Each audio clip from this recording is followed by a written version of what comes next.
Few writers would reach the literary heights of Franz Kafka, an author adulated globally for his poignant prose, abstract themes, and deeply emotive yet penetrating stories. Kafka's characters are burdened by the darkness and depression of existence, and yet today his material resonates with so many. Do we take it that Kafka and the earlier nihilists of the 19th century had pierced the true nature of reality? Are we so condemned to nihilism as their stories suggest? Or is it sharing in this oppressive loneliness and redistributing the burden and the weight of existence that we might finally feel optimism creeping in, as though the universal recognition of misery might enable us to reorient our attitude towards life towards something in a hopeful direction? Franz Kafka was a Czech writer of Jewish descent, born in the late 19th century, who would write several posthumously published works towards the end of his life.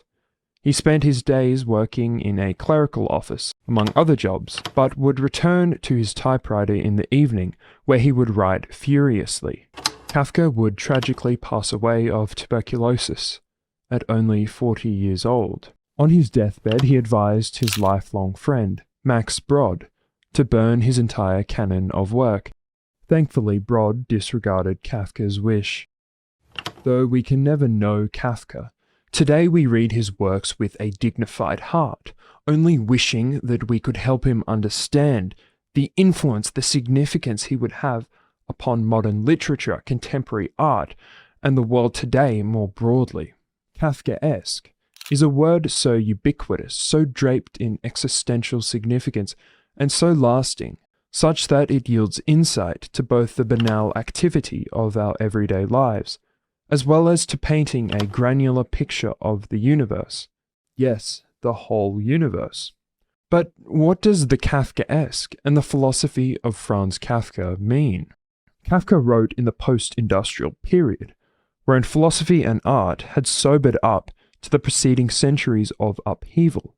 The world operated in a much more mechanized way. Adam Smith's division of labor, his idea of markets centered on a fast-moving system of capital, then Max Weber's bureaucratized workforce, and the growing atomization of the individual, the cog in the machine.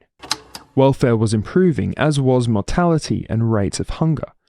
Now we drive in cars, enjoy wines, watch films, and no longer have to toil the fields all day. But with all this progress, why do our hearts feel so empty? Why is the chalice of life only half full? I have the true feeling of myself only when I am unbearably unhappy. Kafka penned in a diary entry dated January 20, 1922. This darkness was to paint Kafka's view of the world. The Kafkaesque confronted him when he stepped away from his desk, out onto the street, immediately burdened by the authority and power that governs every thought and behavior. This horror imbued Kafka only with a feeling of alienation that trapped him his whole life. This distance from life and this sense of insignificance that strikes one when confronted with the immense scale of the modern world. This is the Kafkaesque. A felled tree in a dark forest, a bug crawling along the floor, forgotten and dissolved into the thronging multitude. We descend, whether only for a brief time, into the Kafkaesque, plunging into faceless, authoritative, often overwhelming cycles wherein we feel powerless. But this does not have to be a permanent state. Kafka advocates we put our faith in art, in words, extravagant ideas, and freeing yourself of the values imposed upon you, embracing the expressive subjectivity within. In all of this sadness and pessimism, we have to keep in our minds that Kafka left us with some of the greatest works of literature of the 20th century, if not the entire human history. We have the Kafkaesque in all of us, sure, but that does not condemn our lives to be governed by the nihilism as his stories go. Salvation comes through pushing against the ever-expanding sadness, in finding joy and contentment in all of the small things.